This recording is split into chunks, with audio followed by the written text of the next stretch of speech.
bum, bum. Hello, everybody. Hi, Anna. You are number one. Hello, everybody. Welcome. I am Patrick, your friendly neighborhood shaman, and we are going to do our regular Monday night mini medicine card readings. So if you're new here, I am Patrick, your friendly neighborhood shaman, and the way we work this is using the medicine card deck. Coyote coming up. I needed that medicine, but anyway, the first 5 people to say yes in the comments will get a 1-card reading. And this just recently changed. I used to do 6, and then I would do an extra card at the end for the community. But what I realized was that, like, when I do a full reading for someone, it's called the medicine wheel spread, and it consists of 5 cards. So instead of just doing 6 people and then pulling an extra card at the end, each time I pull a 1-card reading, that goes into the 5-card reading at the end. So we're gonna do 5 individual readings, and then at the end, I'm gonna put all 5 of those cards together and give a little bit bigger reading for the community. So I tried it last week. It seemed to work. I really liked it. So we will see how it goes. The first thing I'm going to do, also differently, I am going to set sacred space. If some of you that follow me might know, like a month or 2 ago, I had some challenges with people coming on here that didn't have the best of intentions, and I was just like, what do I do? How can I help that? And so I realized I'm going to set sacred space before each video, which basically creates this energetic container where only those compassionate with our own intentions can enter. So we call in the spirits of the earth, all the elements, and the upper world, lower world, and middle world of the shamanic cosmos, and to hold space for us. And only love is invited, only love gets in. So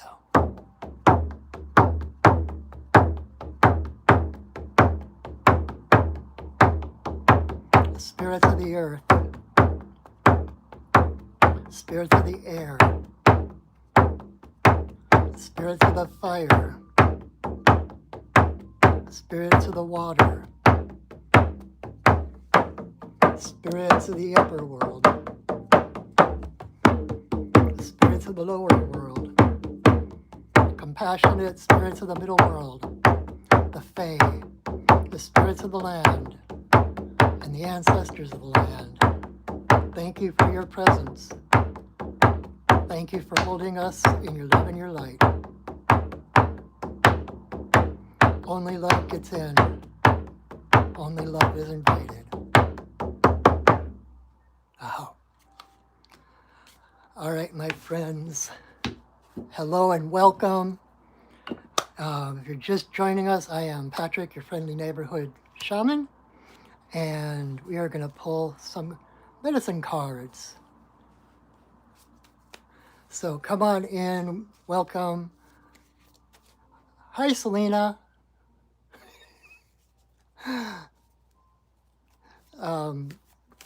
And the way this works, the first 5 people to say yes in the comments get a 1-card reading.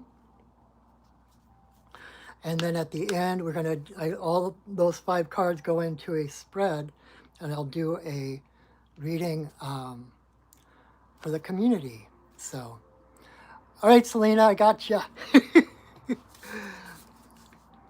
So,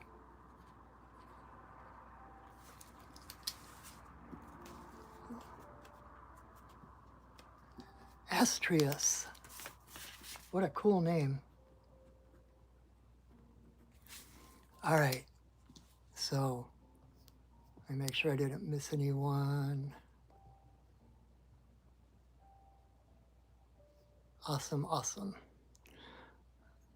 You're welcome, Estrius. So let's just get started, shall we? So our first card is for Anna.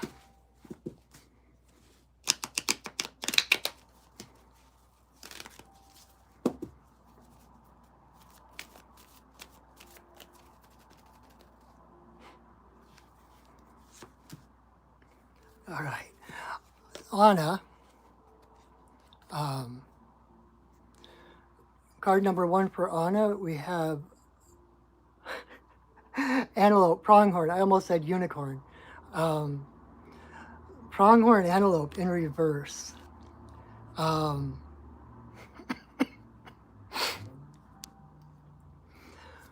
Antelope medicine is about sacrifice.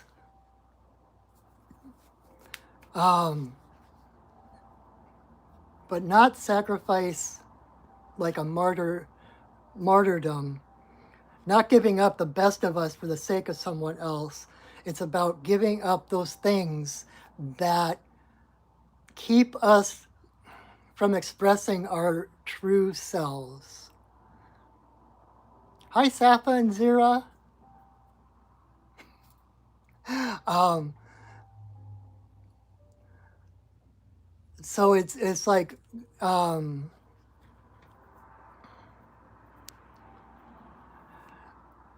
other. So there's a couple of things coming at me with this.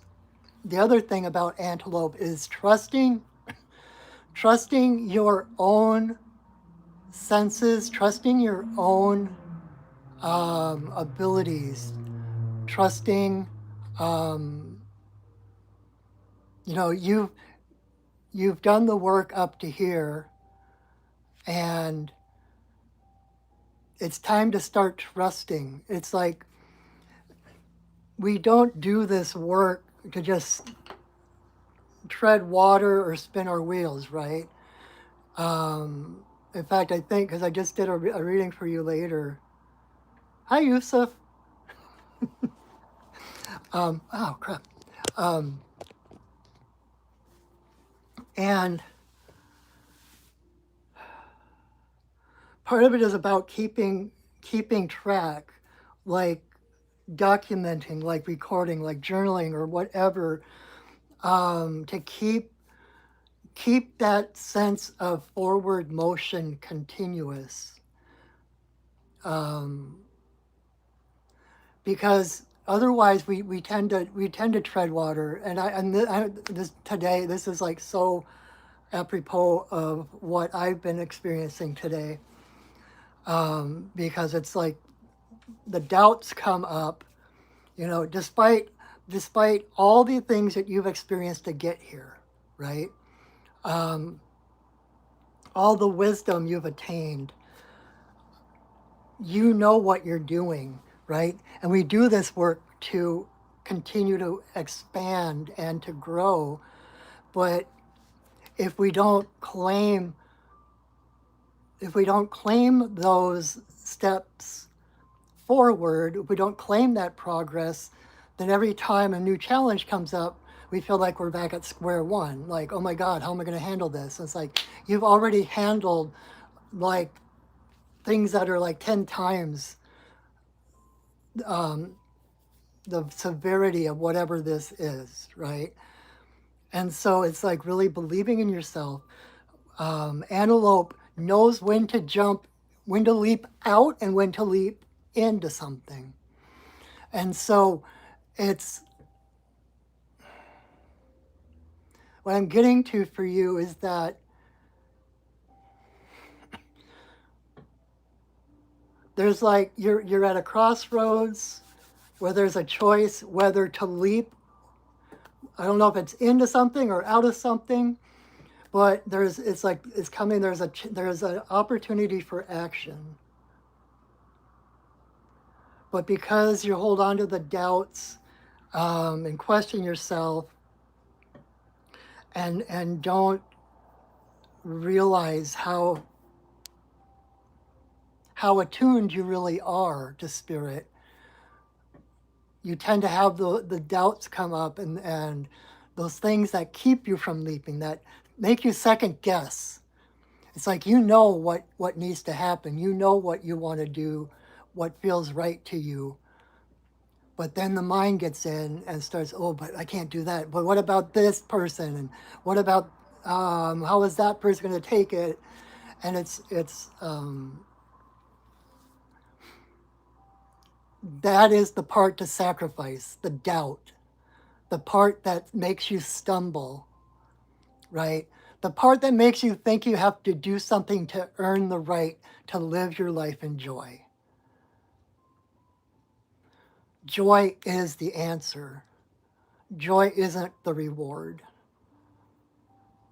So whatever it is, and I've talked about the shackles on and the shackles off feeling before from Martha Beck, that anything that feels like the shackles on is intrinsically false. If you've got a choice to make, and you're like, well, do I go this way or that way? And this way feels like the shackle's going on, filled with guilt or shame or having to make up for something or having to live up to something. That is false. That path is where you go to tread water. But you have an opportunity right now to sacrifice that pattern and make a different choice, make a choice toward the shackles off feeling, where when you make that choice, it feels liberating. It might still be scary. Don't get me wrong. It's not going to be necessarily. It might be, but it's going to feel lighter. It's going to feel more freedom, right? And because of our upbringing, we do tend to associate that sense of freedom with guilt. Like, oh crap, it can't be this easy. Or I'm being selfish because I'm feeling good and there's all these people having a horrible time, right? So what Antelope is asking you to do is to sacrifice, release, let go of anything that is keeping you from leaping. Whatever thought process, whatever patterning, whatever triggers, whatever self-criticism is getting in the way is intrinsically false. It is not true. So what did it, I had an affirmation I was using a while back. Oh, surrender to your greatness. Remember that, and I say this so many times on here, but you are a spirit having a human experience, not a human having a spiritual experience. Spirit is your default. Spirit is who you are. So surrender to that greatness, no matter what it looks like, no matter what's challenging you, no matter what's going on around you. That is the ultimate truth of your being, is that you are spirit. You are indestructible. You have been here since before time began, and you will be here after time finishes. There is nothing that can destroy you. And so be bold, right? Take risks. I was doing ceremony over here. And it's so funny. I've got like oracle cards like all over my apartment, little stacks, and I just find them. And I just found this one the other day. Risk. Forward motion does not come without risk, right? You have to let go of the known in order to reach for the unknown. So, and trust your heart. If your heart, like I've said that before too, your heart is what connects you to Creator. So it's like your direct line to Source. And your heart is what connects you to all living beings. And so if your heart is saying something to take an action or to not take an action or whatever it is, your heart has already done the calculations. The heart is already in tune with what is the highest good for all. And so if your heart is saying yes, then the answer is yes. And you can trust that whatever results come from that action or acting from your heart are for the highest good of all. Be bold, like Robin Hood. Um,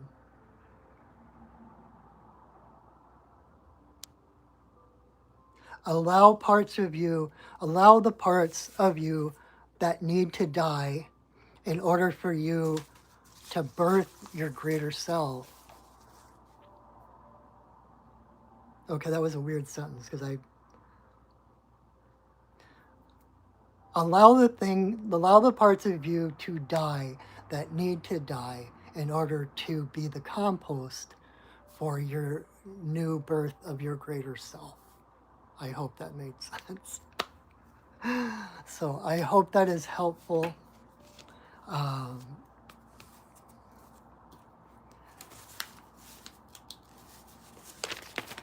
I'm going to keep track of the cards so that I can dig for them at the end when I do the group. So, and I forgot to say at the beginning, if you happen to be watching this on replay, you are not out of luck. You can still participate. All you need to do is choose a number between 1 and 5 and then listen to that card when it comes up. And I promise, even though it may be aimed during the live video towards someone else, or even if you're watching it live and you're just like, well, I'm gonna take card number 3 or whatever. Just pay attention to that card and know that Spirit answers your questions. Spirit has this amazing way of weaving your message in along with everyone else who chooses that card. So, all right, card number 2 for Selena. And if there's anyone that's come in later, there is still room. I got 2 places left, so if you want a card reading, say yes in the comments, and we will get to you directly.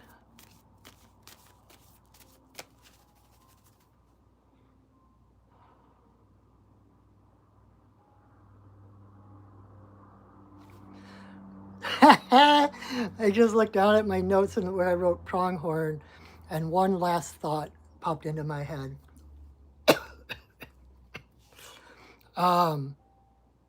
When I was graduating from Sandra Ingerman's shamanic training, her main spirit guide is the goddess Isis. And so she basically channeled Isis and gave each of us a personal message. And that what Isis told me, and this fits with pronghorn reversed, is confusion is just a distraction.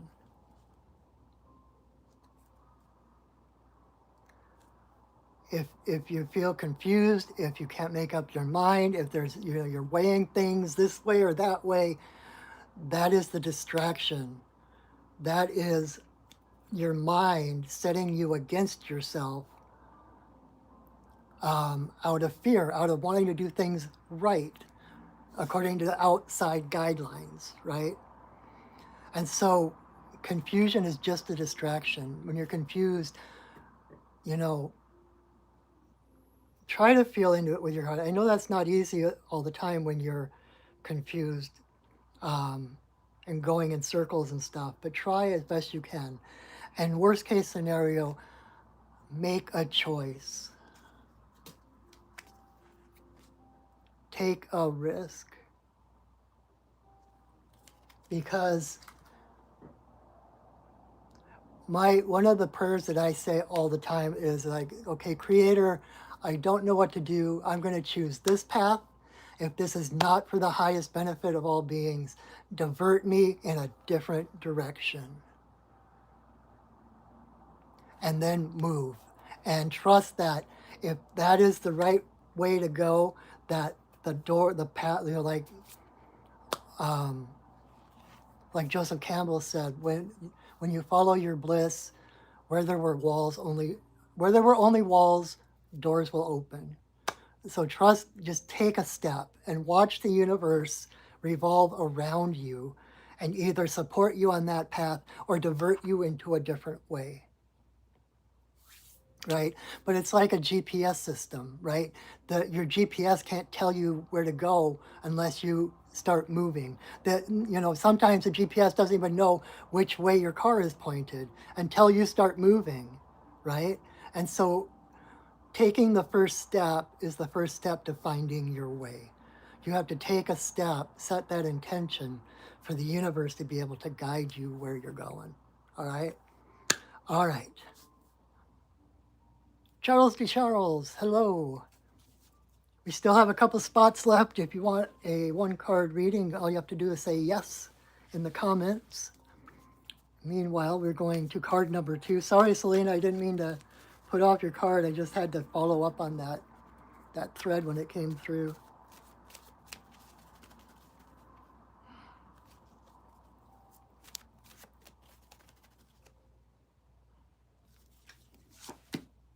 Oh, wow. All right, Selena, card number 2 is Snake. And Snake is about transformation.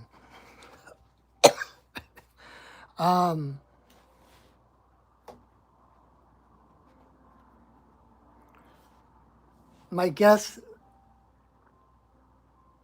feels like there might be a lot of things changing in your life.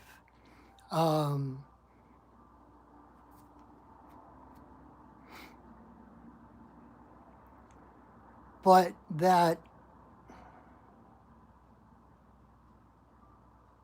it's so funny because what I just said was kind of part of this card as well. So Snake is about transformation, not just, well, transformation and transmutation, right? Well, maybe actually, let me take that back. Not so much transformation. Snake isn't like butterfly or moth where they start out in one form and they go into a certain state and then come out in a different form. Snake's form stays consistent, but they shed the old skin so the new skin can take over. So it's not so much transforming; it's a consistent cycle of birth, of death and rebirth. And in line with what I was just saying with pronghorn and stuff, is that letting the old ways die so that your new skin can breathe, right? And so when things are falling apart, even when we're talking about snake with the skin, right? It's like, it's easy to say, oh, well, the snake has to lose its old skin and then it grows new skin. Like it's two separate things. But the reason snake sheds its skin, the reason the skin starts to dry up and flake off and kind of get all kind of rattly on them is because the new skin is growing. It's like the old skin falling apart is a direct result of the new skin taking form. So if things are falling apart, it's not a sign that things are falling apart. Things are actually falling into place. If things are falling apart, it's because there are bigger, better things pushing those out, right? And so we have a choice at that point of whether to try to hold on to that old skin, try to, duct tape it back around us because that's what we're comfortable with, which in effect will end up stymieing our own growth, that not give our new skin the air and the sun and everything else that it needs to become strong. Or we can let go of that and reach for the unknown, right? One of the things with snake is that their eyes are part of the skin that sheds.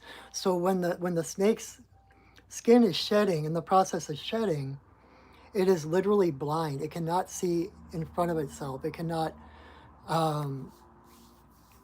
everything is unfocused, dark. They can't see the way in front of them. And so in those times, it is a time for real self-care, for kind of retreating from the world and taking care of yourself. You know, it's nurturing yourself, um, soothing yourself, right? It's like when you have a cold, so you call in sick from work so you can stay home and you give yourself soup and rest and plenty of water and medicine, et cetera, to nurse yourself back, right? And that's kind of the way it's like with as the old skin is shedding and the new skin is coming forth. The old skin is itchy and uncomfortable, which is there, which there's a purpose to that because that's what makes the oh, hi Tiffany, yay.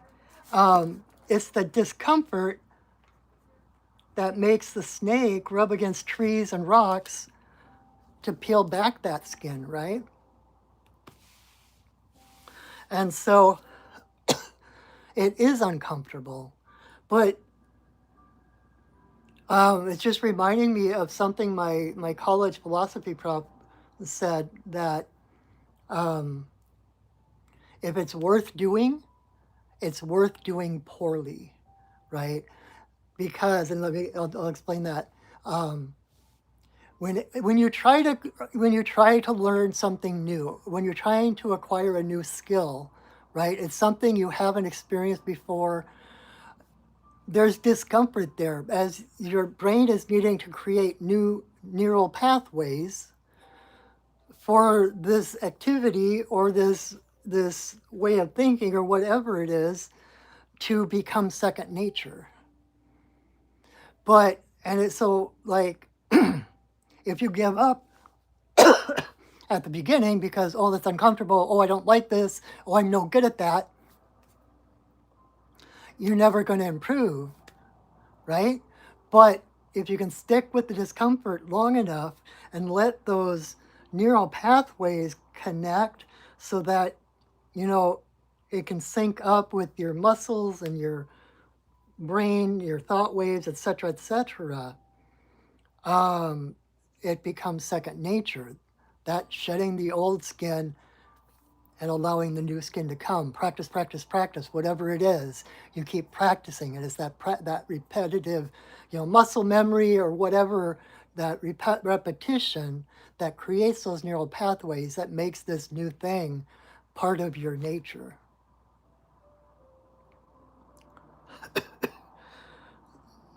So be courageous enough to suck at something new.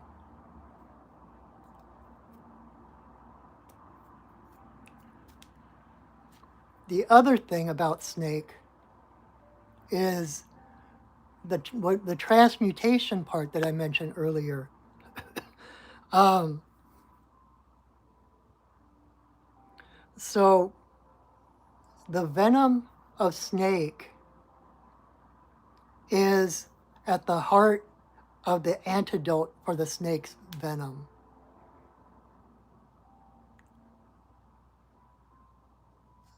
So you're taking something that's poisonous and toxic and you're transmuting it into medicine.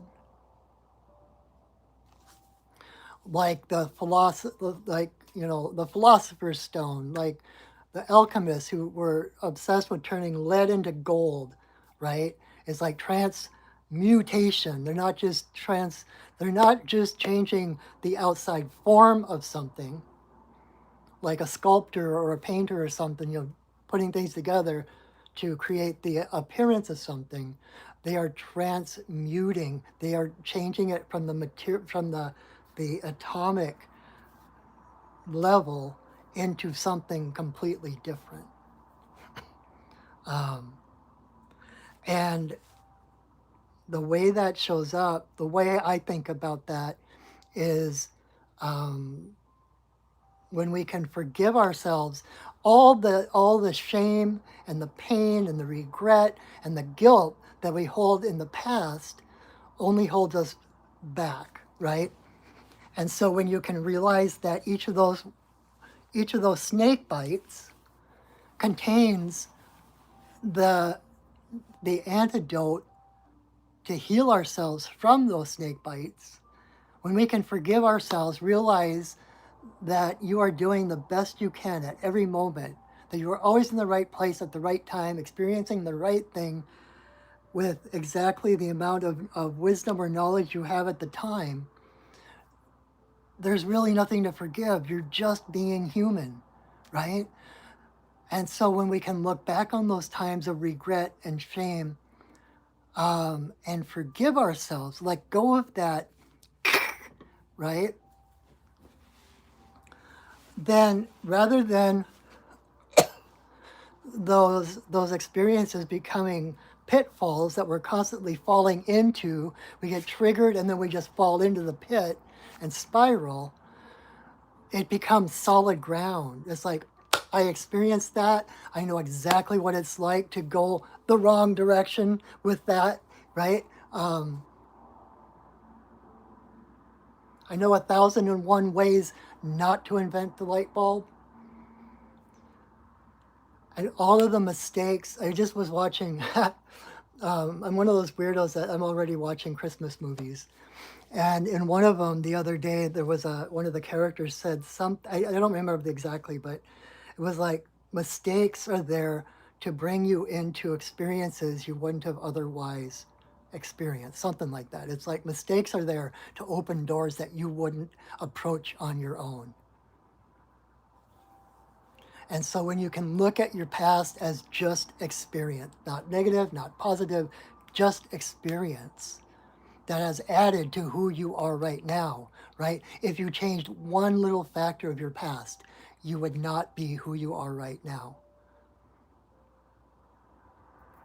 But it's because of the experiences, it's because of the way you've reacted. Even the reacting with shame or guilt is not wrong. But at this point, with this card, it's time to heal that, right? It's time to move forward, to know that you've always done the best you could with what you had, with what you knew.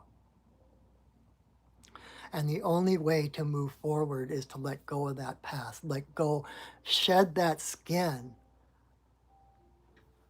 And you might still look, to everyone else, you might look the same afterwards, but from the inside out, you are totally different. And it doesn't matter what others think or say about you.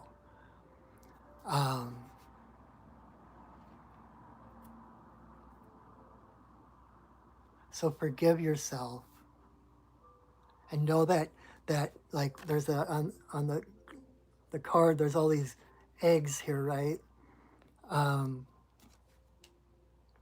You've all heard of the cosmic egg, right? The how the universe is like an egg, and like that one song about what's his name? Did Hallelujah about there's a crack in the egg and that's where the light gets in or whatever. And that cosmic egg in many traditions and cultures is a snake egg.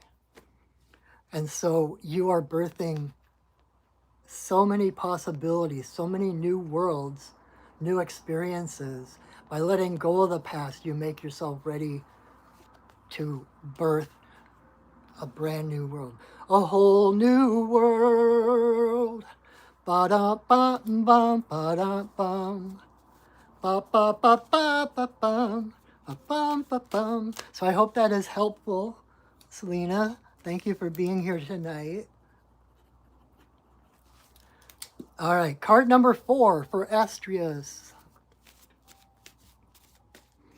I just love that name. Sounds like something from Xena or something.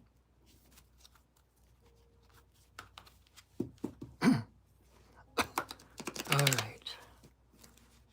Bum bum bum bum bum bum ba ba da bum bum bum bum bum. A whole new world. I know just enough of so many different songs. Oh, Charles, I'm glad. I'm really glad it spoke to you.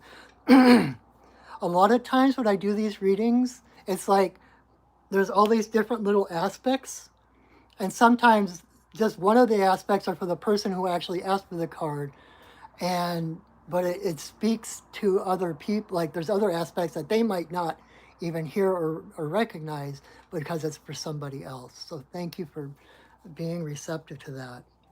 I always tell people, like, if you're here anyway and you're waiting for your card, listen to the messages of the other cards, because if you're hearing it, the universe is constantly speaking to us, right? And so there are going to be little nuggets from other cards that are going to speak to you, that are going to resonate. And when they do, know that that is a message for you. That is a direct message from the universe. So awesome. I'm so glad to hear that. I love that. Thanks for sharing that. All right. I just got chills. I love that. I don't know if you can hear. I've got a little bit of Christmas music on, and I've got look past the mess to whoops. I've got my campfire, my fireplace going with a little bit of Christmas music. I don't know if you can hear it at all, but yeah. And don't look at the mess. Never mind the man behind the curtain. Anyway, normally if you've been watching me for a while, usually I've been doing it over there in front of the fireplace. But my poor kitty cat that is getting on in age,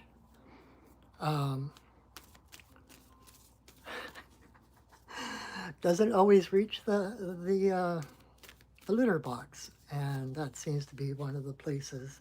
So I don't sit over there anymore. Anyway, okay, Astrius. That was probably too much information, but card number 3 for Astrius.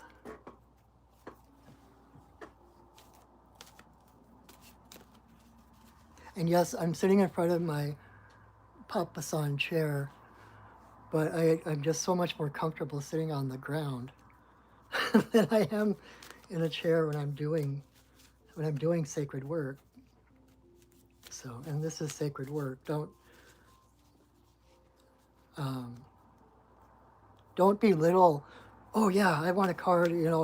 It's not just a frivolous thing.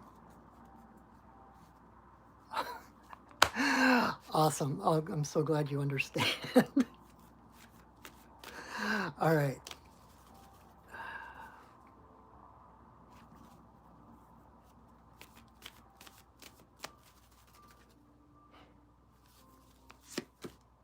Oh, cool.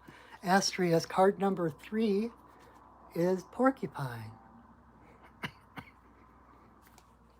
I love porcupine medicine.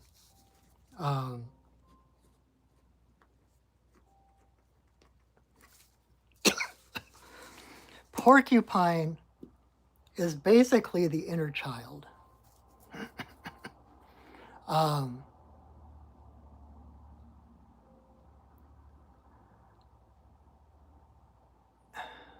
There's so many different ways I could take this.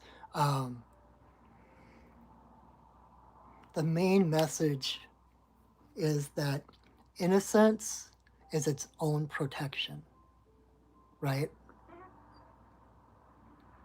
There is a strength in innocence. There is a strength in vulnerability that we don't recognize. We think innocence and we think, oh, we need to protect it, right? And so we surround it with protection and we cut off its growth. We cut off everything that we love about that innocence because we need to protect it. As if, I'm going to end up talking about unicorns sooner or later anyway, but it's like we think of it as a unicorn, like this rare thing. Innocence is this rare thing that we have to protect it whenever we find it because the world is evil and we have to protect any innocence we find. But that is such a backwards way of going about it, right? Um, like I said earlier, you are a spirit having a human experience, not a human having a spiritual experience, right? Joy, love, innocence is your nature. It's who you are. Underneath everything else, underneath all of the experiences and actions and appearances of the world, in your heart, in your soul, you are joy, you are love, you are innocence. It's like the truth, like there's a saying about like truth doesn't have to explain itself, kind of like a lion doesn't have to explain to you that it's the king of the beasts or whatever. Um, innocence, that innocence that we tend to categorize it as being naive, but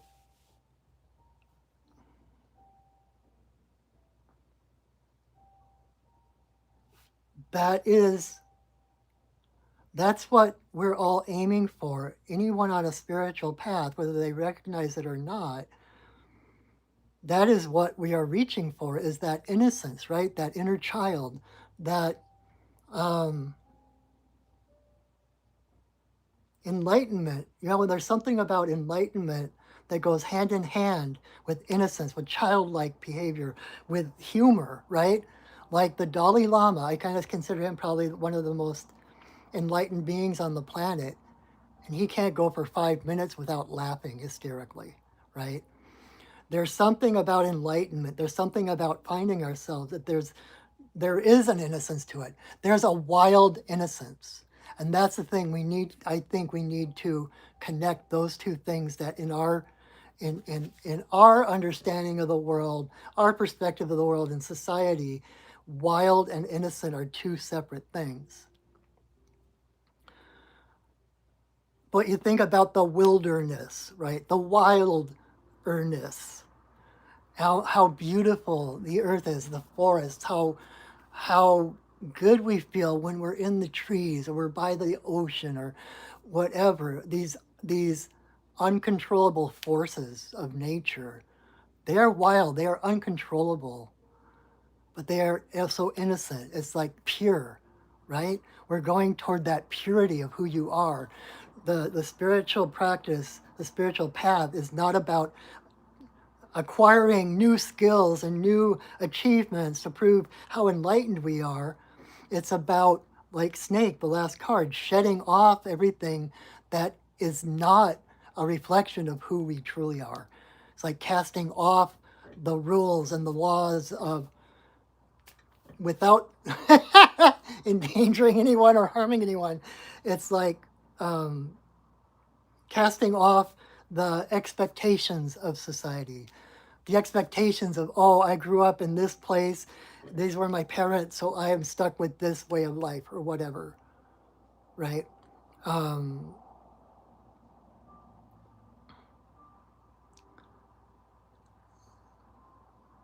when so you are already spirit, you are already innocent. If we've got this scale of frequency, right, which is basically love at the top and fear at the bottom, right? And the more we can rise up that scale toward love, toward authenticity, the more innocent and pure we become, right? Until when you reach that place of purity, when you reach that place of authenticity, you shine. If you look at Porcupine and imagine each of those quills as a ray of light, because Porcupine is who he is, because he has these quills that are a part of him, an expression of him, right? They emerge from him. They're not armor he puts on. It emerges from who he is. And that's what keeps anything from harming him. And when you raise your frequency, um, the more the more light you emit, the purer you come, the more authentic you become, the higher your frequency, so the more light you're emitting, and the higher frequency that keeps anything of a lower frequency from harming you, from even getting in. It's like you could be standing on the corner with someone and they're in their world and you're in your world. They're seeing all this destruction and feeling threatened and everything, and yet you're here whistling because you can see the beauty in the world, because that innocence, like the more pure you become, you you become a clearer mirror for everyone else, right? It's like everyone is a mirror to us. And when you become authentic, you become a clearer, you clear, it's like clearing the windshield so you can see what's out there clearly, without filters, without um, um, what's the word I'm looking for? Without it being tempered or changed. Um, and then you also become a clearer mirror for other people. And the thing is, like when I first started discovering metaphysics and New Age stuff and shamanism and everything, it was like, oh, cool, the better I get, the better the world is. And this idea of light versus darkness, and like the more light I have, the more people are going to be happy around me. And that is not the way it works, because the higher frequency you become, the more light you emit. Some people don't have the ability to see that light. It blinds other people. Or when you become such a clear mirror, others will look at you and they'll see their own faults. They project upon you their faults. And so even though you're high and light and beautiful and loving, there may be people who hate you and curse you because they see their worst in you, because you're such a clear mirror for them. But again, like I said earlier, your heart is your authority. Your heart is what connects you to Creator. It is what connects you to all living things. And so if your heart is saying yes, if your heart is guiding you to do something, you can trust that that is for the highest benefit of everyone, no matter how they take it, no matter how they receive it. Um, like Carson Kressley, I think that was his name, from Queer Eye for the Straight Guy, had a show for a while. It was good. It was called How to Look Good Naked, I think. And I used to watch it because it was working with women, and he would help women actually see what their physical, their image was, how they saw themselves, how they saw their bodies. Um, and then at the end, they would have a tasteful nude.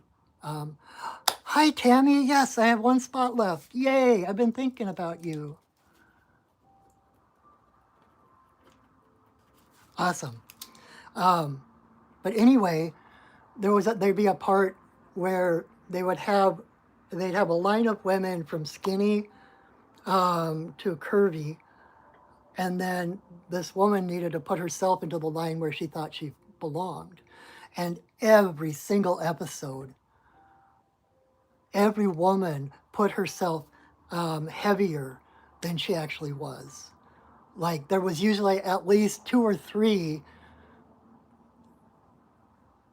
if not like a half dozen people between her and what her image was and how she actually appeared. But what I'm getting at, that's a whole other thing. But one thing he always said to them, your only responsibility is how you present yourself.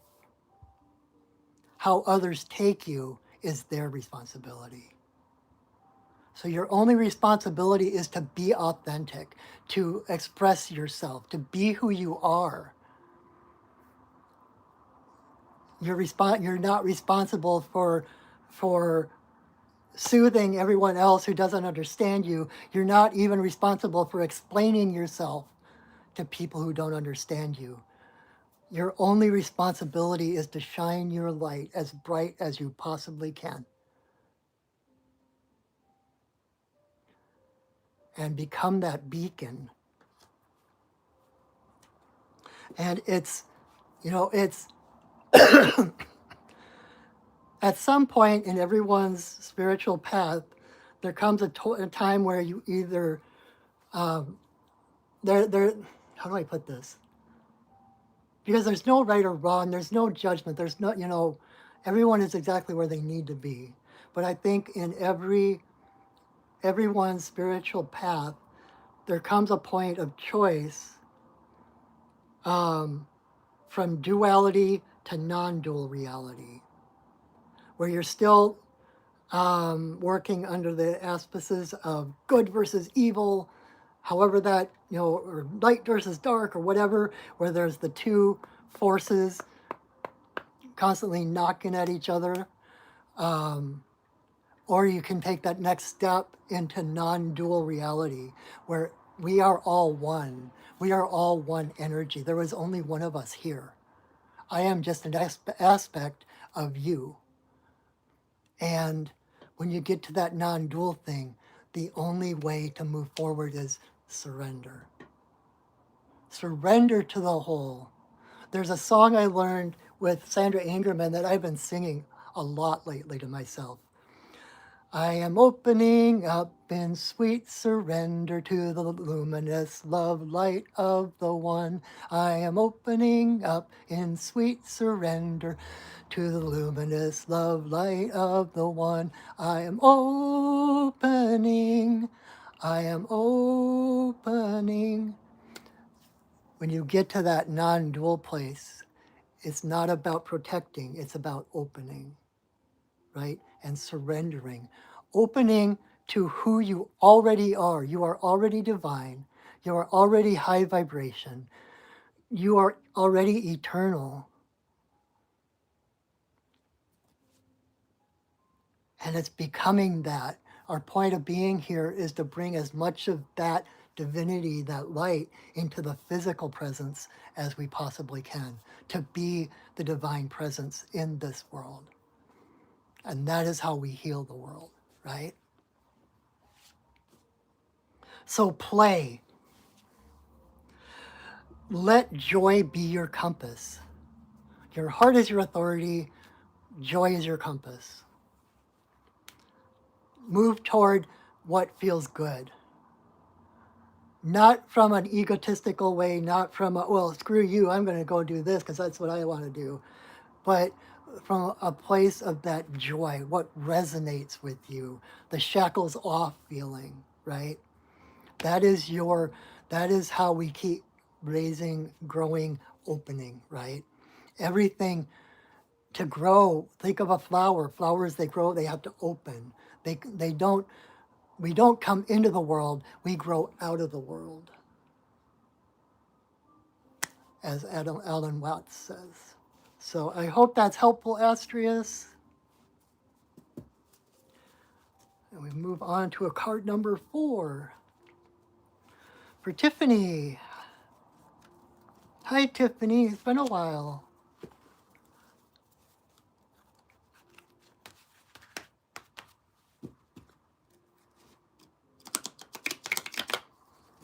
All right. I am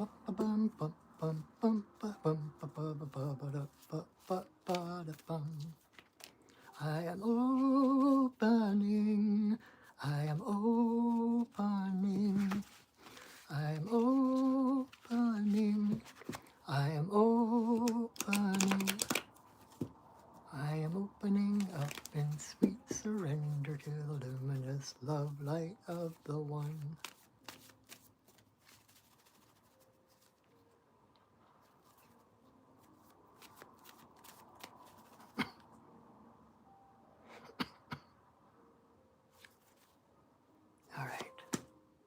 Card number 4 for Tiffany.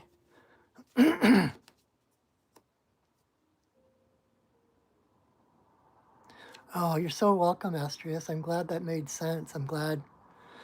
Whew. Yay! It just makes me. It just tickles me when I'm just sitting here talking, right? And so when it actually hits home, it just tickles me like, and I know I'm doing my job. So thank you for that validation. Um, Tiffany, card number 4, we have Hawk in reverse. Um,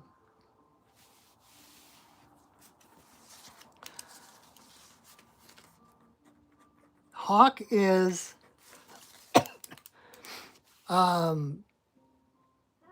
considered the messenger of the gods. It's kind of like the Greek god Hermes, um, Hermes was the messenger of the gods. There were other messengers of the gods, but he was kind of the main one because, he was, his Roman name was Mercury. Um, or you know what? This is a pet peeve of mine, actually. Um, we talk about like the Greek gods and the Roman gods as if they're the same, but they're not. And I know this because I had a personal conversation with the god Neptune, because I kept saying, "Oh, so you're Poseidon," and he's like, "No, I'm Neptune." And I actually I researched into it and was like, "Oh, wow, there really are differences," And the same with Artemis. Artemis is my matron goddess, and people associate her with Diana, the Roman goddess, but they're not the same. Which I can tell you from years and years of personal experience working with her. Sivia, we just gave away the last spot, sorry. But we're on card number 4, so if you want to choose either 4 or 5, or watch it on the replay and choose a different card, you could do that. But welcome, I'm glad you're here, yay. So Tiffany, what I was saying, and so I was going to say Hermes is equal to Mercury, the Roman god. They're not exactly the same. There are intersections and such. But Mercury, like we call it Quicksilver, because it can go it's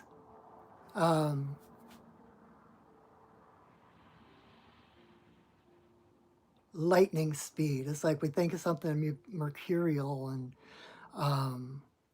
Hermes he's the one that had the wings on his boots.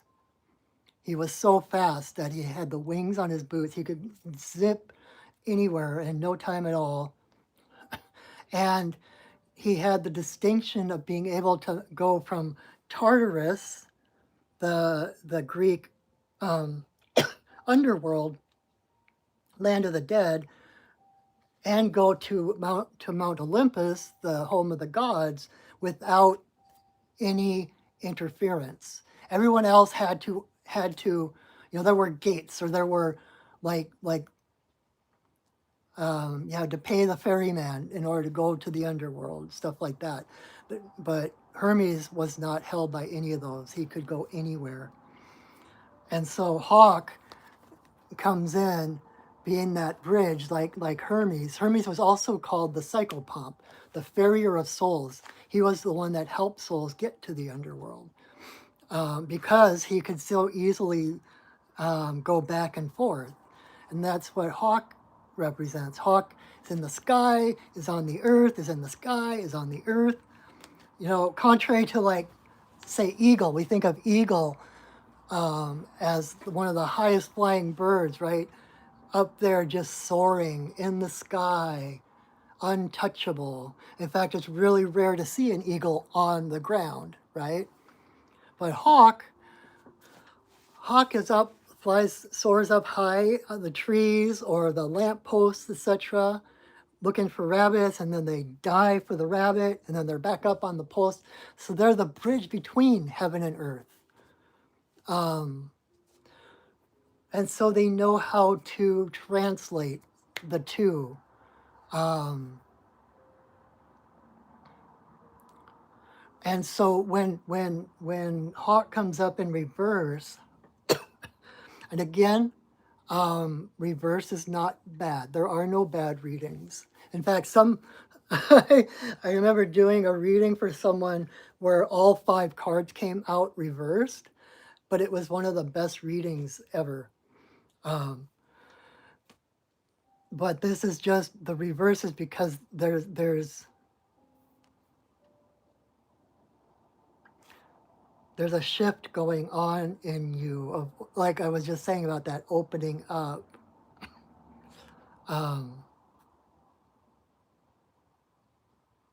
In shamanism, we talk about becoming the hollow bone, where we are that hollow bone that spirit moves through into the world, right? We become the eyes and the voice and the hands of spirit to help heal this world. And it's kind of like that's what is happening. You're becoming that bridge, you're becoming that hollow bone. In fact, I would be willing to guess that you, even at,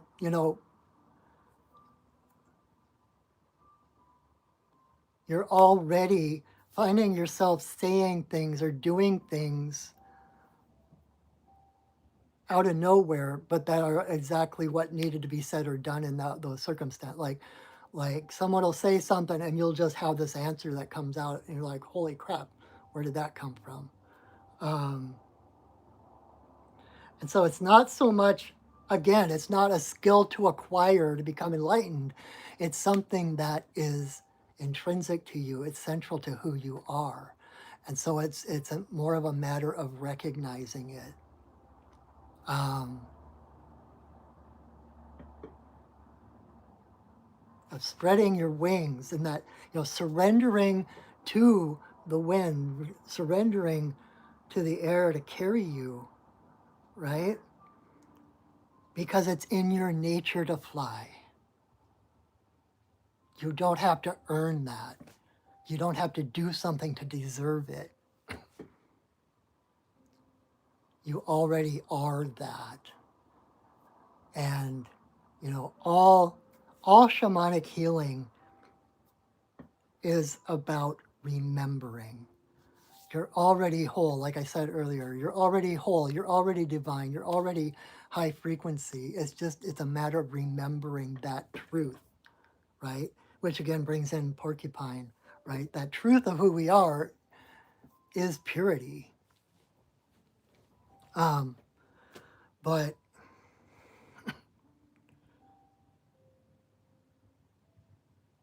you can trust what comes to you. You can trust your intuition. You can trust that the words coming out of your mouth are true.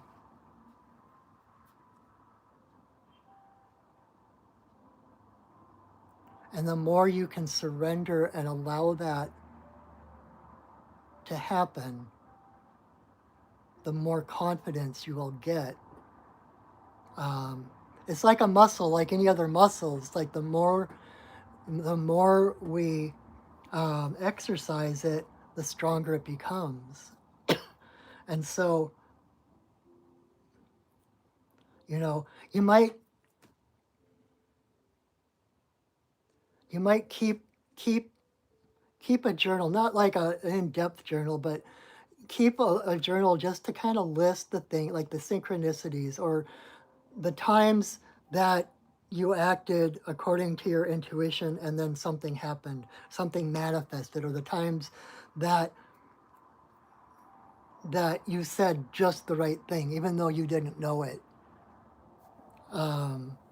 just to give yourself that groundwork of confidence to give you that foundation to stand up and to claim that power. Um, and to listen, to open up to spirit and trust the messages you're getting. Trust the intuitive hits, however they show up, however they come to you, whether it's words or feelings or whatever, to trust that and then to act on it, right? That's heaven and earth. It's like you get the intuitive hit, you get the message, and then you act upon it. You make it physical. You know, kind of like being an artist. It's like there are so many similarities between shamanism, being a shaman, and being an artist, and I'm both. So I would know. But it's like a shaman's job is to be the visionary, to see beyond the appearances to what can be. Just like an artist, their job is to be a visionary, to see things beyond what most people can see. And then to take that out of the realm of this nebulous mental, spiritual area and to make it physical so that people can see it, can feel it, can appreciate it, right? My default setting on that is Star Trek, right? In a time when the world was being torn apart, the 60s, there was war, there was violence, all of this stuff. And in the midst of that chaos, Gene Roddenberry had the vision to create this TV series where the world was at peace, that all people had come together as one, and it was because of that unity and that, you know, recognizing the value and importance of every individual, that we were able to come together and create a space program to actually leave the solar system, right? And so through all that chaos, he saw that vision, he brought it into the physical realm in the form of a TV show that is still so valuable and popular today, right? And so it's like that is your, like, whether it's writing or speaking or drawing or painting or whatever, your job as this messenger of the gods is to express. And again, it's like you're only responsible for um, representing, like how you represent things. You're not responsible for how people receive them. So, but again, like I said with Anna, you know, you've been on this path long enough, you've been through enough experiences um, that it's time to start believing in yourself, to really to harvest the wisdom that has come from all these, to let go of that second guessing, the doubting, oh, well, maybe that's just me. It's like, no, it's time to start when those feelings come up of, oh, I can see that, you know, like that split second before the mind jumps in and tells you you're wrong. It's like that split second and holding to that, no, I've experienced this. I've got so many experiences under my belt. I recognize this pattern, so I can trust this feeling that's coming through. I can trust that I am seeing this with clarity. So trust yourself, believe in yourself, and become the wind beneath your own wings. Right? So I hope that's helpful. One last card number 5 for Tammy. Hi, Tammy, I miss you. I was just thinking about calling and seeing if you wanted to get together sometime soon. Let's see. Card number 5.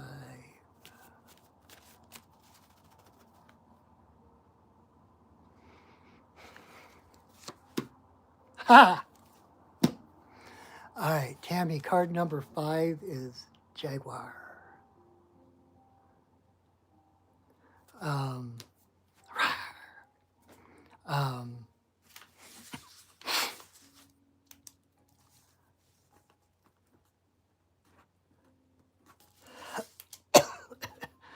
Jaguar is about um, integrity.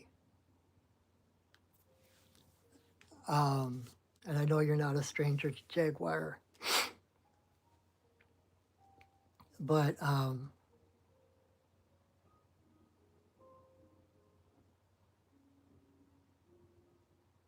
it's really this. I think of Jaguar and I just start doing this kind of like I think about her, slinking through the treetops and this flow. It's like I've heard it said that cats have 2 states, solid and liquid. And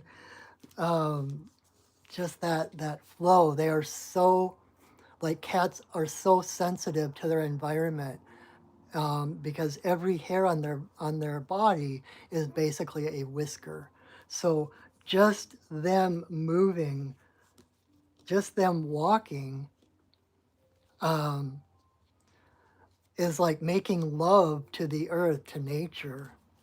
There's a sensuality to them. And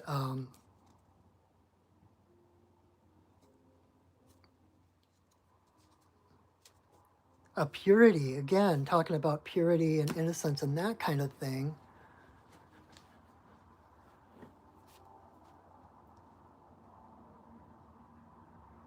Oh my gosh. You just did ayahuasca and a giant 700-pound spirit jaguar sat on your chest. Wow. Wow. That is awesome. Um,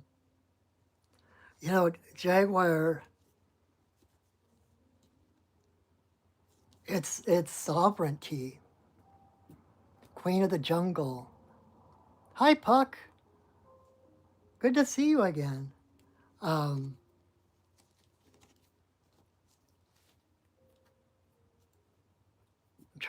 I'm trying to figure out how to put into words. But it's like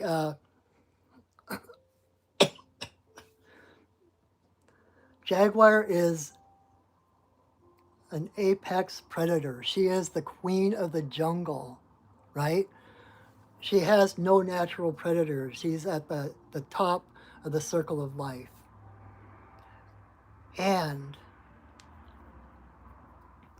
when she listens, like her heart is her authority, she is the sovereign of her world. And so by listening to her heart and being in harmony with her world, making love to nature, right, being that sensuousness, um,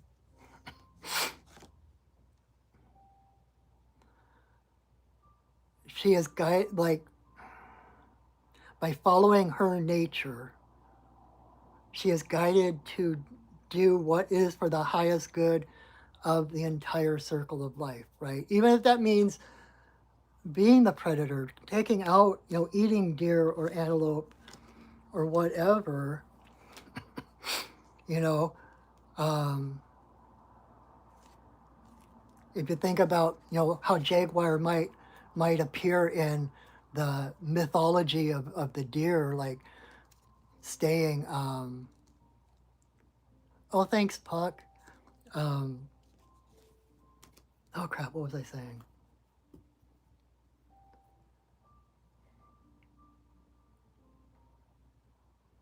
Gosh darn it. I need to learn a little better focus. I get distracted. Oh, shiny. Um, but she that's what I was saying. As the predator, right? If you think about these herds of deer sitting around the campfires at night telling stories telling ghost stories, right? And they're telling us stories of Jaguar. She's probably the evil dark goddess that eats children, right? From their perspective. But she is um, she is the great mother. She's like Kali, right?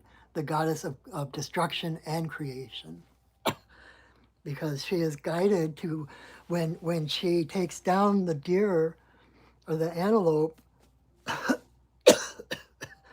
she she only takes she takes the slowest or the sickest or the oldest, and in doing so she makes the herd healthier and faster, right? And it always reminds me of what happened in Yellowstone when they reintroduced wolves into the environment. And if you haven't heard, it's like before they before there were wolves in Yellowstone in modern times, um, the herds of the deer and the elk were um, they were overpopulating the area. They were overgrazing the area. They were trampling down the banks of the rivers. Um, and the environment was just not in a good place. It was not healthy. And then they reintroduced, um, I don't know how many wolves, but they reintroduced wolves to Yellowstone, and right away the land started to recover. Yeah, they were, the deer they were grazing everywhere. They were taking down trees. They were eating all the foliage. The river was actually knocked off its course because they were coming down to the river any place and just trampling down the banks, and so the river was losing its integrity. And just by introducing wolves into this scenario, the herds got smaller, healthier.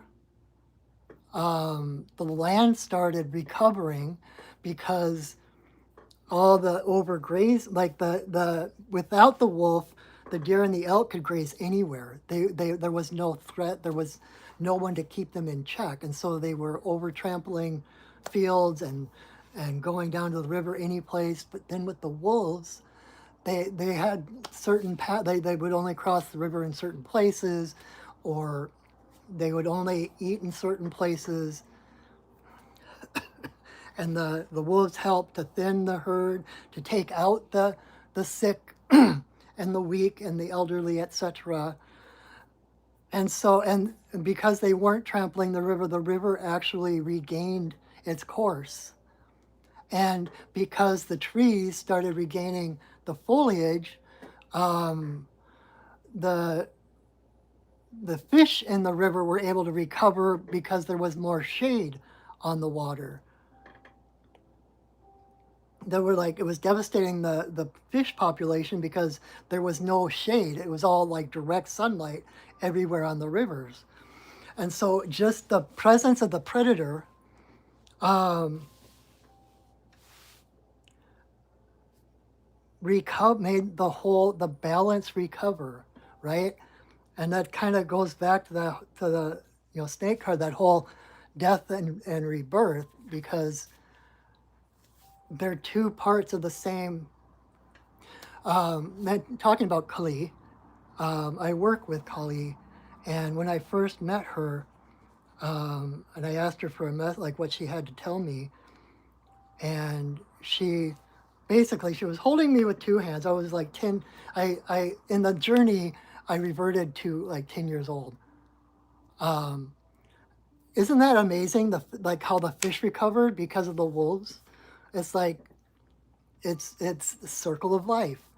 And that's exactly my point. It's like when the wolves are healthy, all the other parts are healthy. When there's a predator, it's like as maintenance, right? Artemis, she's the goddess of midwives, of birth, and the goddess of death. It's her silver arrow that decides who lives and who dies. But it's out of mercy, it's out of balance, it's out of knowing that the physical form is only a shadow of the reality of every being, right? So, with Jaguar being the apex predator, taking care of herself, everyone else on that circle is fed and healthy. And it comes back, like, then when she dies, it's like she's eaten by the parasites and the flies and she decomposes back into the earth and then is born again, right? And it's like the cycle just keeps on moving. There is no top of the pyramid. It's the circle. And so again, so I know I've been kind of like all over the place, but the main point um, is Kali illusion?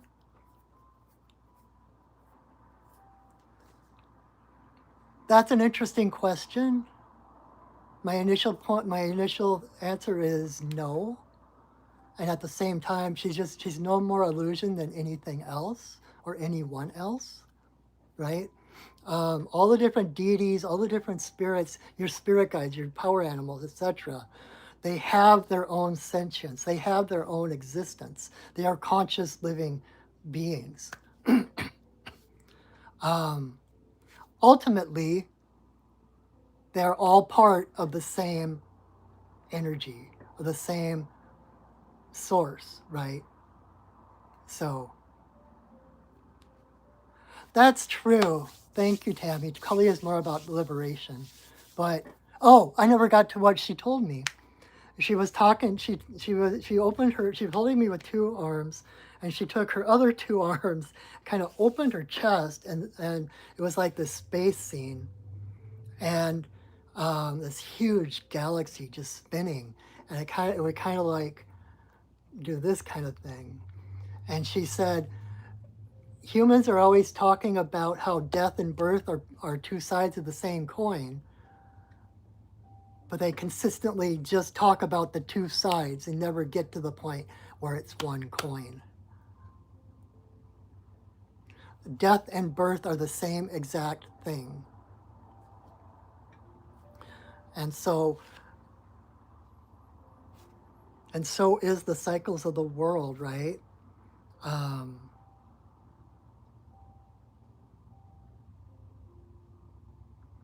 and she's really about that um,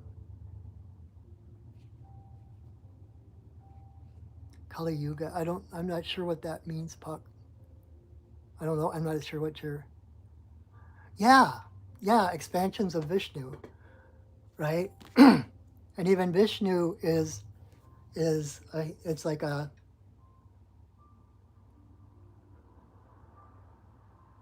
I once asked one of my guides, Jeshua. I was like, what makes up a being? Like how do you define a being? Like where's the line? How do you um, does that make sense? The question, I'm not sure if even the question makes sense, but it's like how is one being different from another? Like where is the line?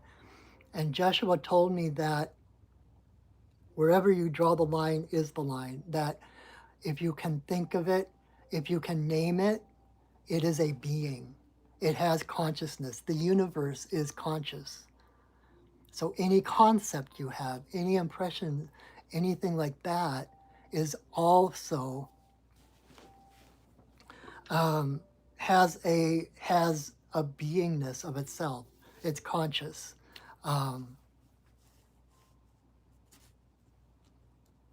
There's a really good book. Do I have it right here? It's called, yeah, Stalking the Wild Pendulum by, is that the Bentov.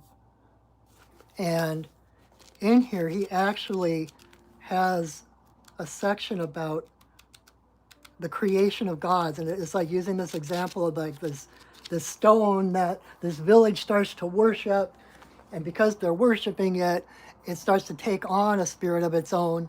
I mean, the stone itself has spirit, but the concept and the everything of that deity starts to take on a life of its own and a spirit of its own, etc., etc. It's really interesting, but um,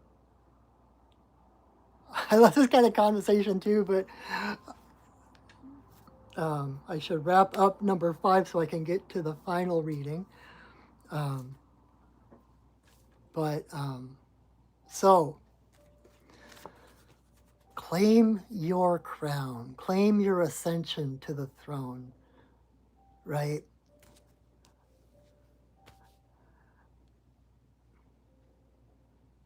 Like I was told at one time, my very first vision quest, White Buffalo Calf Woman came to me and said, um, she's like, you have come far enough on your path. You've had all these experiences. You have enough to share, enough to teach, and that's what brings you confidence. And at the same time, oh, there's no problem, Puck. I tend to get on tangents. I wasn't berating you. I wasn't blaming you or anything. That was me. Um, I go off on tangents, or I start getting caught into other conversations, and I know people's attention is nowadays is kind of smaller, so I like to make sure I keep it moving and getting where we're going. But anyway, um, and now I forgot what I was saying again. Oh, and so it's like where you are right now, it's like you have all this experience to give you confidence, to claim your strengths, to claim who you are. You know who you are. And to claim that authority, right? But because of this experience of the past and realizing that there's just as much time ahead of you, not necessarily in this lifetime, but there's all this time ahead of you to experience still, and that's what keeps you humble. And so it's like it's the definition of a good leader, right? Confident yet vulnerable, humble,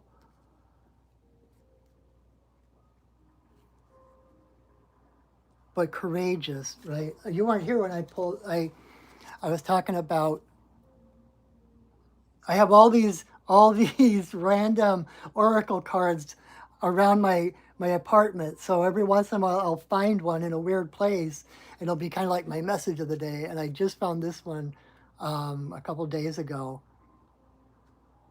Oh, thank you, Puck. That makes me feel really good. I'm glad you're here too. But risk, taking risks. Playing safe is treading water.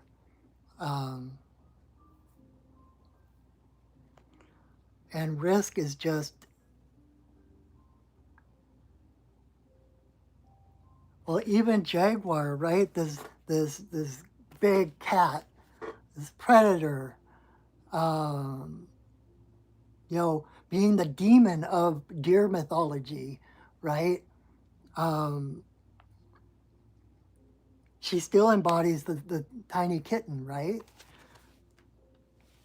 Well, in fact, they I saw this video where they took a bunch of big cardboard boxes at the zoo, and they put it in the different enclosures of the lions and the tigers and the leopards, etc. And all of them, no matter what cat it was, they would get into the box.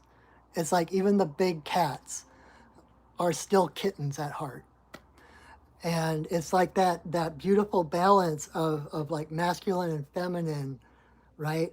It's like you have, because of the foundation you've built, because of the strength and the and confidence that you've built up to this point, that gives you, that is what supports you in being able to be vulnerable, to be able to roll over on your back and play like a cat, like a kitten, right?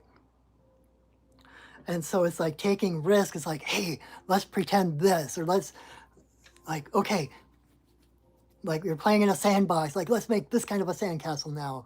You be the bad guy, I'll be the good guy. Next time you can be the good guy, I'll be the bad guy.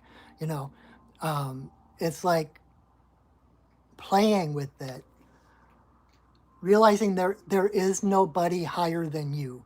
There is no one in the universe who has more authority than you of what is right for you. No one has the right or authority to tell you you're doing something wrong, or you should be doing something else, or that, you know, even that you're a disappointment. I had this huge revelation a few years ago, because I wasn't your typical boy growing up. I always kind of joke that I'm Frasier straight. I love I love opera. I love the arts, etc. But I'm straight, right? But so there was some. I always felt like a disappointment. I felt like a disappointment sometimes, especially to my dad, who wanted me to take over the family business and stuff, right? And a few years ago, I was thinking about it, and it just occurred to me. It was like I was never a disappointment. They were disappointed in me. I was not the disappointment.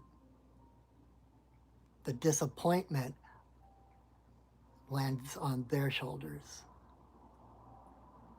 right? So I was never the disappointment. Someone being disappointed in you, that is their perspective, that is their choice, that is their view of what's going on. And it has nothing to do with you. So claim your crown as the queen of your jungle. Know that you have the authority in your life. That no one can tell you what's right or wrong for you. And embrace it. Even the gods can't tell you what is right for you, right? Even if your spirit guides, if they tell you, oh, you have to do this, or, you know, you must do that, or, oh, like some told me one time, it's like, oh, we thought you would have been further along by now.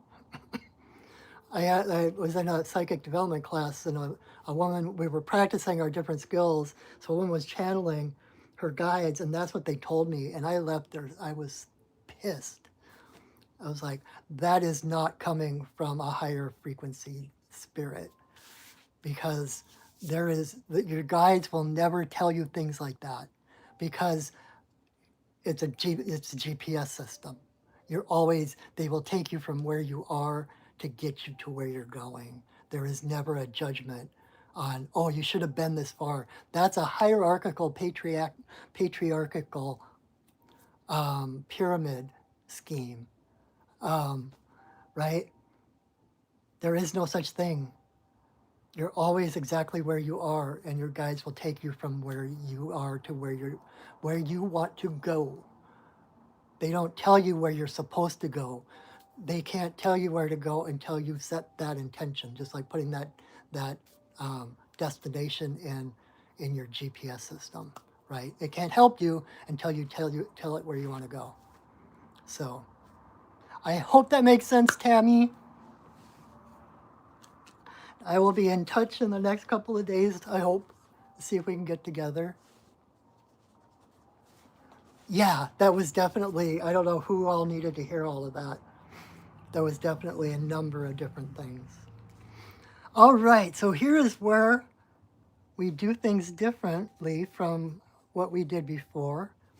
I'm going to move my camera down so you can see. Let's see if maybe I can close up on it.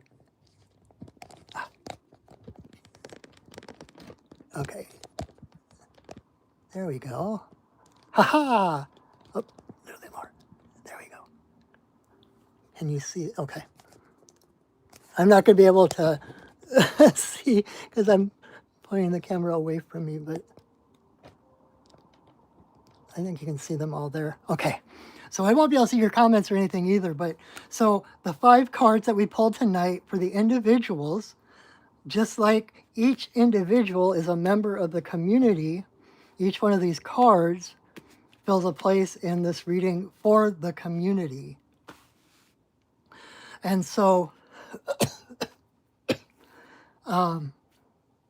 starting in the east where the sun always rises, the east is air, so that is the mental realm. Oh, wait a minute, wait. I did this wrong. No. Yes, I did it wrong. Okay, see, I did card 1, 2, 3, 4, 5. So it kind of comes around the spiral.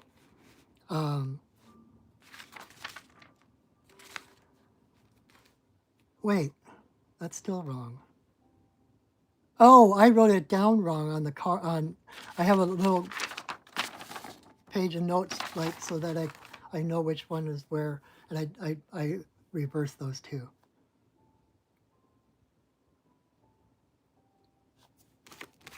No, this is right.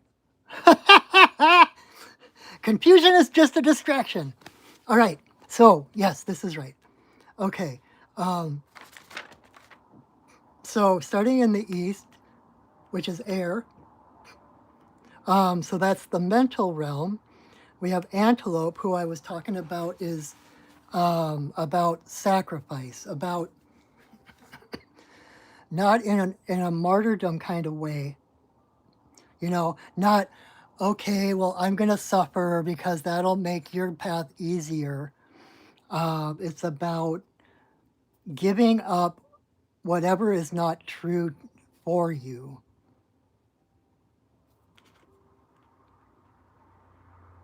That was reversed too. And what's interesting, so it was like when I was doing the readings individually, I kept seeing these threads running through them, but I was hesitant to say anything because I knew I was going to put them all together at the end. But you can kind of see there is this spiral path here, starting here about giving up what doesn't suit you, what no longer fits you, what only prevents you from becoming greater, right? It's like giving up our fears, our doubts, and even giving up certain habits, like if we spend too much time binging Netflix or playing games or whatever, that's taking time and energy away from who we are supposed to be, what our calling is. It's like those are the things that we are sacrificing. Those are the things we are giving up. And sacrifice, the word sacrifice actually means to make sacred. And so by giving those things up, you are making your path sacred. That act of giving up something that is holding you back is the act of sacredness, the act of sacrifice. And it's again, like I said earlier, trusting that intuition to know, like antelope doesn't, they're so tuned in. They've got the big ears, they've got the nose, they can smell things, they can hear things, they can sense things. So they don't have to be hyper vigilant. They're not grazing and constantly like looking back and forth and back and forth and back and forth. It's like they're just grazing because they know that if something threatens, they're going to hear it, they're going to smell it, they're going to see it. They and they trust their senses to know that they are safe. It's kind of like there's a song I love by the group Libana. It's be like the bird who pauses in her flight with her, on on a branch so slight that it gives way beneath her, but sings, sings, knowing she has wings, yet sings, sings, knowing she has wings. It's not the world that you trust, it's your own abilities you trust to deal with the world. And so you know inherently when to leap and when not to leap. You know when to leap out to get safe, you know when to leap in to help. Um, and knowing that there's always a greater self to reach for. That kind of like that there's that saying about everything you desire is on the other side of fear. And so this is actually having the courage to step through that fear, to sacrifice um, sacrifice seeming safety for the sake of growing into something greater, right? And it's not a blind reaching into something bigger. It's your heart telling you there is something bigger here. Your heart is urging you to take the step, to leap in or to leap out. And until we take that physical step, that physical action, it just stays in the mental realm, spinning and spinning and spinning, which is why she's in reverse. So it's like this need to really trust ourselves, and trust, like I said earlier, surrender to your greatness. Surrender to the fact that you are spirit having a human experience and not the other way around. That you are already divine, you are already whole, you are already a high frequency being. And let that be your guide, right? So challenging and giving up, releasing those fears and doubts and habits that keep us smaller, right? And then in the south, which is fire, we have snake, which is perfect for the south because fire is transformation. It's about action. It's about passion, and so it's like moving from here. When we actually take that step into courage, we're it's like moving into a new day. That fire is the light of a new day, shedding off that old skin, right? It might be comfortable. It's getting less and less comfortable because it's drying out. It's becoming itchy. It's not fitting. It's squeezing us in certain places. Um, but it's letting go of those things rather than trying to squeeze yourself to fit into that box, the old box that defined you by society standards, and allowing yourself to grow beyond that, to expand beyond that. And so once we give this up, it's like being reborn, rebirth. It's like um, that fire of transmutation, becoming, changing from who you thought you were to who you actually are. Letting go, sacrificing all of the regrets or the shame or the guilt. Because when you get to this place and you shed that skin, it's like there's no relevance anymore. There's no time to wallow in guilt or wallow in shame, because you just opened up the door to a whole new world, right? With so many possibilities. It's like the cosmic egg is said to be a snake's egg. So this is like birthing worlds. And your new world will be so much bigger and better um, than your old world. So then when we move to the west, which is water, so that's the emotional realm, that's where we've got porcupine. Right? And when we find that light within us, that fire burning within us, burning off the old ways, off the old patterns, all we're left with is our purity, right? It's coming into that recognition, that remembrance of who we are as a divine being emitting this light, so that just like porcupine, we can wander through the woods in total safety. We don't have to fear anything. We don't have to worry about anything. Um, because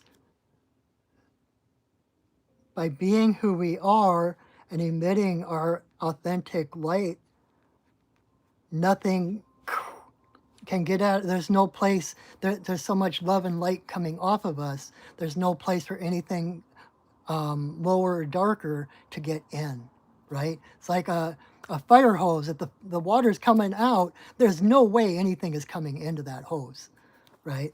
Same thing when you're emitting this light and love, when you become the creative force in your life where the world is changing around you because of the light you're emitting, it's like everything changes. Then you're not just reacting to the world. You're wandering through the world, that sense of safety, that innocence gives you allows you the curiosity to explore, to feel that adventure of, oh, what's around the next bend?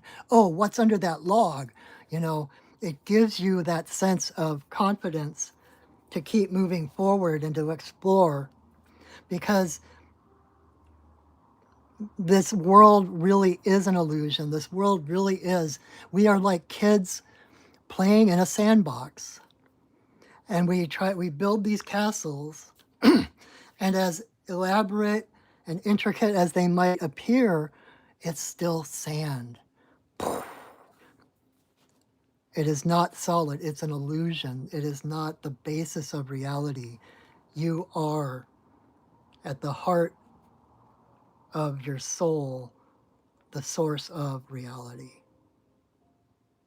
And in that, it's trusting that nothing will ever challenge you, nothing will ever be in your life that is beyond your handling of it. In fact, anything in your life you can trust, because you've reached this non-dual understanding of the universe, that there's nothing against you. The universe is for you. The universe is one. All beings, whether they realize it or not, are a part of you. And so there really is ultimately nothing to threaten you.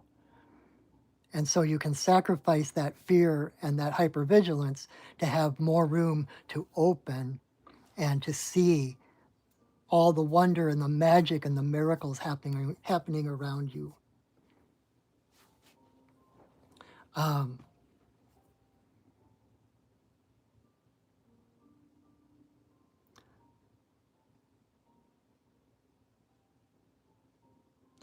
and then we've got in the north is earth, so that's kind of the physical realm. It's kind of like how all these things show up in the world. And Hawk, being the messenger of the gods, um,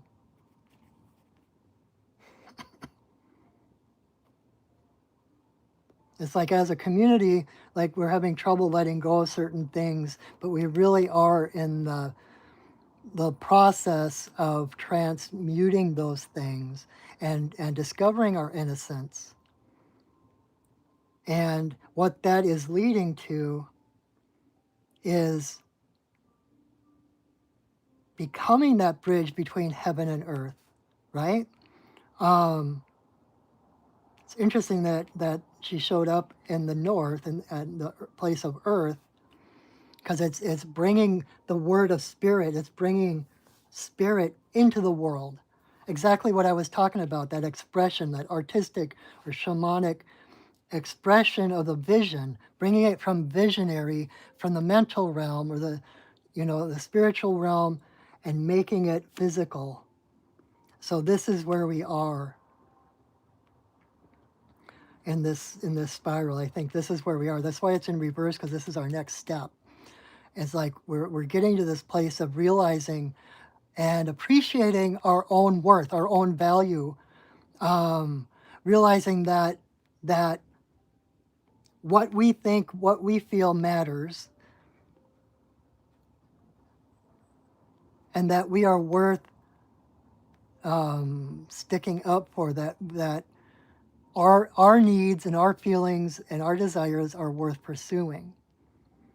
Um, and the next step is to realize that this is not just an individual thing, that when you seek out your own desires, your own greatness, that greatness affects everyone, right? It's not selfish to pursue your own joy. That by pursuing your joy, doing what you do, we each come in here with a purpose. And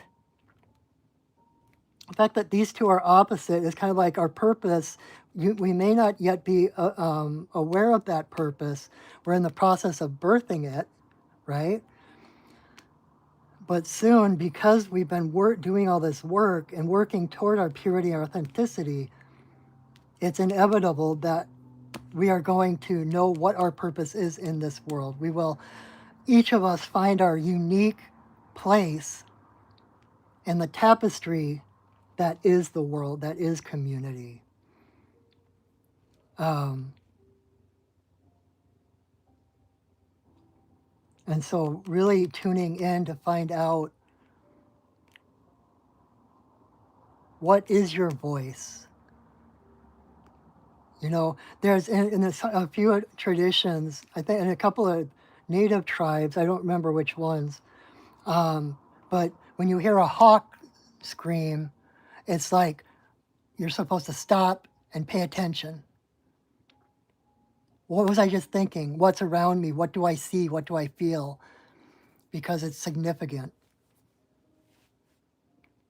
And so, like, another way of working with that is, every once in a while during your day, like, you can even set up, there's an app, I don't know what it is, I don't have it on my phone, but there's an app that will do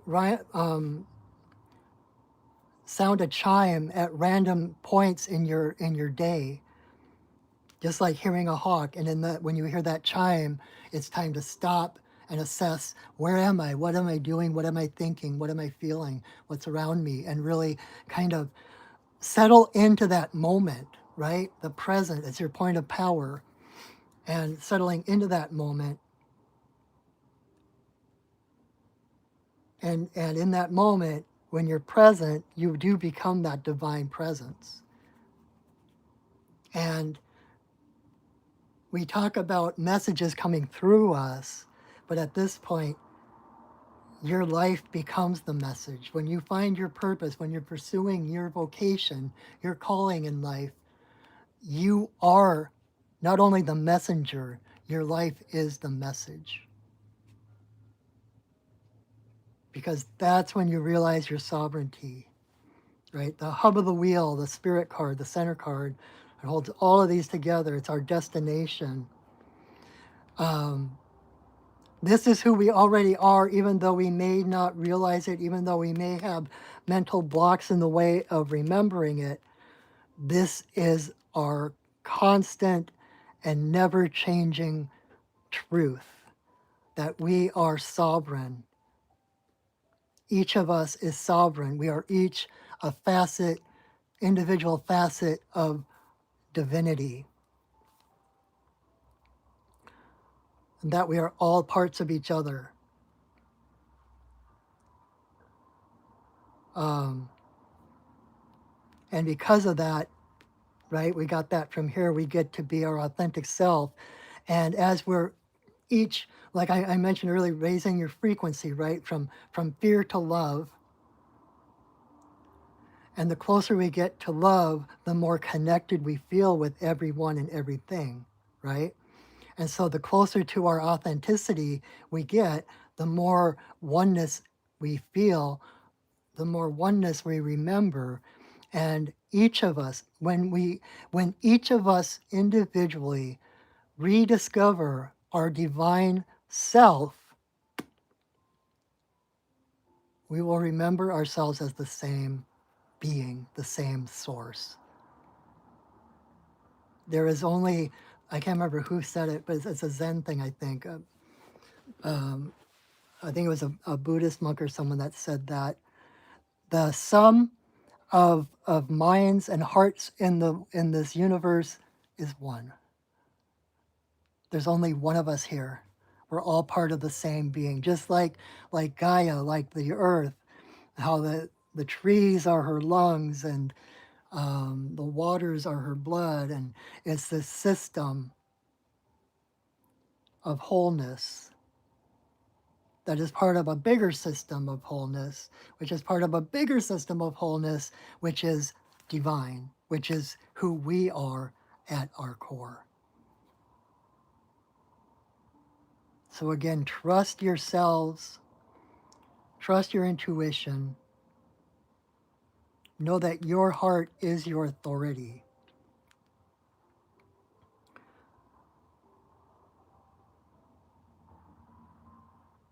And it's that courage to pursue what you actually really desire that overcomes these fears and doubts and opens the way for spirit to come through even more.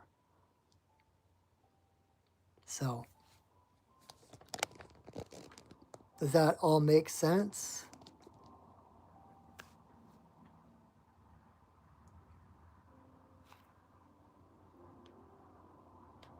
There's a bunch of comments that I couldn't answer because I wasn't looking at my phone.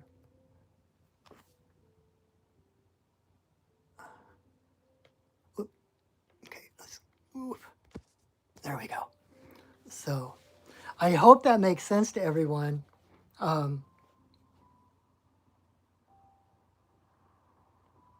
I've noticed, like, since the beginning of when I was doing this, I started doing these at the beginning of the pandemic. And from the very beginning, I would notice the threads running through every card during the night. And so I love doing this. Because I can't see comments, I'm not talking to you. It's a little bit tricky, but I feel like I feel like it's a fuller experience. I like doing this. So let me know in the comments if you like that, if how that seems to you. And I'm gonna keep doing it this way for a while. Kind of throw it at the wall, see if it sticks. And and for those of you who have been following me for a while, so I started up the Monday nights. I haven't gotten to doing the Wednesday night pipe ceremonies yet. So in case anybody was wondering, like, well, what about Wednesdays? On Wednesdays, I do a pipe ceremony. I actually got my pipe right here, but the sacred pipe. You might know it as the peace pipe. And I do ceremonies online. I've been doing them Wednesday nights. But because we're hitting that point where it's cold out, it's dark out, it's rainy out here in the Pacific Northwest, and I'm not allowed to smoke in my apartment, so I don't really have some place. It's been a little over a year since I had to move out of my office space, where I could smoke in my office place, so it wasn't a big deal to do it every Wednesday. But I prefer to be able to actually smoke during those. It's not necessary. The tobacco carries the medicine necessary, and the prayers and everything are still just as potent. But so I'm still working on that. I'm working with my guides to kind of reshape and reform my business and do things differently. So stay tuned. That's what I should say. Stay tuned. Um, so thank you for joining me. I hope that was helpful. Please share my video.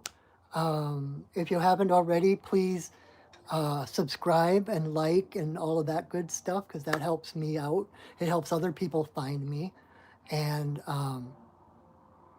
and if you got something from tonight and you wish to reciprocate in a different way, my Venmo link is in the description. And anything you wish to give me, um, I am so grateful for. This is my job. This is my day job. I love my job. So this is a free offering. But if you wish um, to give, I am willing to have the courage to receive. And I'm so grateful and just amazed still that I can do what I love and people actually value it. So anything else? And if you would like a personal reading one-on-one or a healing or to become a mentor student, you can visit my website at perchingwolfstudios.net. You can find out more about me there. You can sign up with us for me with a session. You can sign up for a session with me from there, and it can be in person or online. And most of my stuff is on Zoom because I no longer have my office. I have met people at coffee houses and stuff like that locally, but everything I do, I can do over Zoom. So that is not a problem. So don't let distance stand in your way.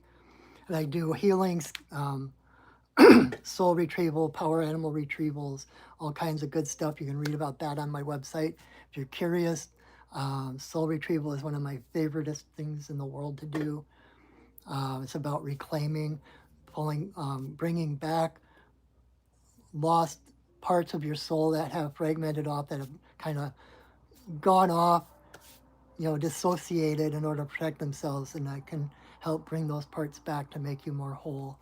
And then I'm working on some classes. I don't have any up at the moment, but I also take one-on-one mentorships. If that's something, if you've ever wanted to further your spiritual path or live a shamanic path, I am here as a teacher. I've got many, many years of teaching groups and individuals under my belt.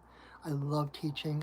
And so if that's something that appeals to you, you can, I'm here for that as well. And also, let's see, there was something else. Well, I don't remember now. So I guess that's it.